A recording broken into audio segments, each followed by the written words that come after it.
I wasn't supposed to watch that video. It was just another viral clip. Suspect caught on camera. Viewer discretion advised. You've seen those, right? But at 2 minutes and 14 seconds, I froze. There was a mirror on the wall. And in it, I was standing behind him. The man holding something sharp. Same coat. Same haircut. Same scar under my eye. But here's the thing. I don't know that man. I've never been to that street. And I sure as hell didn't film anything. I paused it again. Frame by frame. Closer. It was me. Let me ask you something. If you saw yourself in a place you've never been, doing something you never did, would you tell someone? Or would you start to wonder if you're missing pieces of your own life? I've spent the last 8 years writing crime fiction, detective novels, cold cases, women who outsmarted monsters and lived to tell the story. That's what I do. I don't go viral.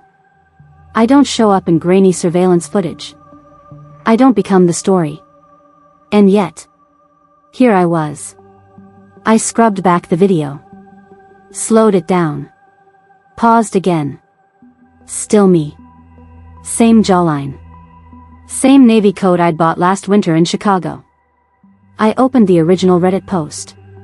Downtown LA, January 4th, suspect still unidentified. I wasn't in LA on January 4th. Was I? Suddenly, I wasn't so sure. I opened my phone calendar. Scrolled back. Blank. No meetings. No notes. No writing log. And that's the part that scared me most. I always log everything. Word count. T-brand. Spotify playlist. But for the entire week of January 4th? Nothing. I told myself it was a glitch. A look-alike. Maybe AI. Maybe deepfake. You've seen what they can do with faces now. But then, my phone buzzed. No caller ID. I don't answer unknown numbers. Especially not at 2:14 a.m. But this time, I did. You paused the video too early. The voice was male. Calm. Cold. Like someone reading from a script. Click. The line went dead. I stared at the screen. Then, I opened the video again. I let it play past 2:14. At 2:17, the camera shifted. And in the reflection of a store window behind the man, I was still there. Still watching. Still motionless. But this time, I was looking directly into the lens. Not shocked. Not afraid. Just, watching. Like I'd been waiting for someone to see me. And that's when it hit me. That video wasn't just recorded. It was meant to be watched. By me. I didn't sleep. I made tea. Paced the apartment. Rewatched the video at least 50 times. Then I did something I hadn't done in years. I opened a folder I promised myself I'd never touch. Hospital discharge, 2011. Therapist notes, memory assessment. I was 22. There was an incident. They called it dissociation. Stress-induced amnesia. I don't remember much. A blackout, they said. 3 days, completely gone. No violence. No charges. Just a name I've never forgotten. One my therapist made me repeat every session. You're not your past. But what if I am? What if the reason I recognized that street, the angle, the storefront, was because I'd been there? Not this year. Not last year. But long before I knew how to turn pain into fiction. You ever get that feeling? That something you buried deep has started clawing its way back.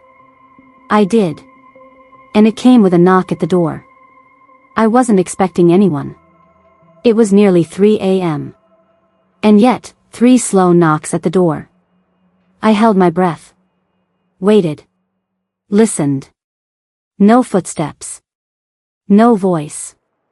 Just silence pressing in on all sides. I stayed frozen for 5 minutes. Then 10. Finally, I walked to the door, quiet, careful. I looked through the peephole. No one. Just the hallway. Still. Empty. I opened the door slowly. And there it was. An envelope. Cream-colored. No stamp. No name. No return address. Inside. One printed photo. A screenshot. The same moment from the video. 2:14. But this time, someone had marked it. A red circle around my face in the mirror. And beneath it, typed in small black letters. You used to be so good at hiding. I stared at the paper for what felt like an hour. I couldn't throw it away. I couldn't take a picture. I couldn't even look away. Because for the first time in a long time, I wasn't sure I was living a life that still belonged to me. The next morning, I drove to the address from the video. Downtown. West Side. Not far from where I used to live 5 years ago. I didn't use a map. Didn't need to. My feet knew where to go. Even if my mind didn't. When I arrived, it looked ordinary. No crime scene. No police tape. Just a narrow street with cafes and laundromats. Too clean. I stood where the camera angle was shot, across from the mirrored storefront. And there it was. The reflection. The exact spot where my face had appeared. But the glass had been replaced. Brand new. No scratches. Not even fingerprints. Inside the cafe, it was warm. Bright. Music playing. I wasn't going to go in. Until the barista waved at me. Hey, you're back.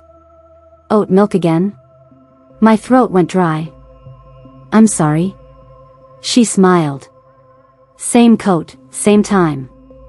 You came in last Thursday, remember? I didn't. I left without ordering. Walked 2 blocks. Didn't stop moving until I reached my car. I hadn't been there last week. I hadn't even been in that part of the city. At least. I didn't think I had. But that's the problem with memory. You don't know what's missing. Until something reminds you it's gone. When I got home, I backed up my phone. Then my laptop. Then my cloud accounts. Not for safety. For proof. If something was happening to me, I needed to know how deep it went. I started checking file history. Activity logs. Metadata. And that's when I found it. A voice memo. Dated last Thursday. 11:02 a.m. It was saved in a backup folder I didn't recognize. Titled, Notes for Final Chapter. But I hadn't written a final chapter. Not in weeks. I hit play. It was my voice. Calm. Collected. Not a rehearsal. Not a rough draft. A finished narration. Talking about a girl. Who looked like me. Lived like me. Was being watched like me. And at the end, my voice said something I don't remember writing. Something I would never write.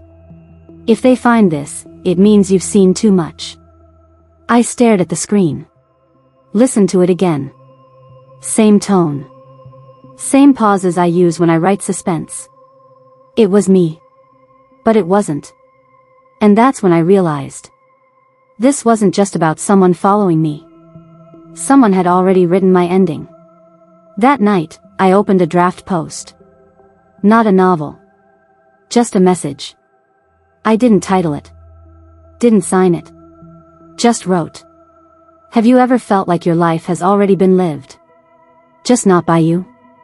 It wasn't a cry for help. It was bait. If someone was watching. If someone was reading everything I wrote. I needed to know. I left the draft open, unsaved. Closed my laptop. Waited. 10 minutes. Nothing. An hour. Still quiet. But by morning, The file was gone. Not deleted. Gone. No history. No autosave. Not even in the system logs. Like it had never existed. Except. My phone buzzed. Unknown number. Blocked sender. One message. Careful. You're starting to sound like her. No name. No context. But I didn't need one. Because there was only one her they could mean. Claire. And Claire had vanished. Before I ever told anyone she was missing. Claire. I hadn't said her name aloud in months. Maybe longer. But when I saw that message, everything came rushing back. She disappeared last spring, expecting a child, full of plans. Happily married. Or so it seemed. One morning she called me. Voice shaking, whispering like someone was in the next room. Something's wrong. I think he knows what I found. I asked her to leave the house. She said she couldn't. Said she'd text me later. She never did. Police ruled it domestic tension. No forced entry. No signs of struggle. Her husband claimed she left on her own. But she didn't take her phone. Didn't take her wallet. Didn't take the baby's name she'd written on the fridge in red marker. Just vanished. And now, a stranger was telling me I sounded like her. Same voice. Same patterns. Same ending. No. I wasn't going to let that happen again. Because Claire was more than my friend. She was the first person who ever told me I was a good writer. And she made me promise. If anything ever happened to her, I'd finish the story. She wouldn't get to tell. I opened my laptop one last time. Turned off Wi-Fi. No sync. No cloud. Just local files. Folder, Claire Research. Folder, Drafts. Folder, not mine. That one stopped me. I didn't create it. Didn't remember seeing it before. I opened it. Inside, one document. Title, Exit Strategy, Final Chapter. It was written in my style. My formatting. My voice. But I had never written this. The story followed a woman. Writer. Late 30s. Lives alone. She starts to suspect she's being watched. Finds footage. Receives strange messages. Discovers a friend went missing. Bit by bit, she unravels. Until the last line. And when she finally traced it all back, it wasn't to the man she feared. It was to the story she thought she was writing. I stopped breathing. Because the draft ended with a timestamp. Today's date. 1 hour from now. And below it, the final instruction, step outside. Leave distractions behind. I stared at the screen. Shaking. Was this a threat? Or a way out? I still don't know. But I printed the file. Locked it in a drawer. And I'm writing this now. The real final chapter. In case I don't come back.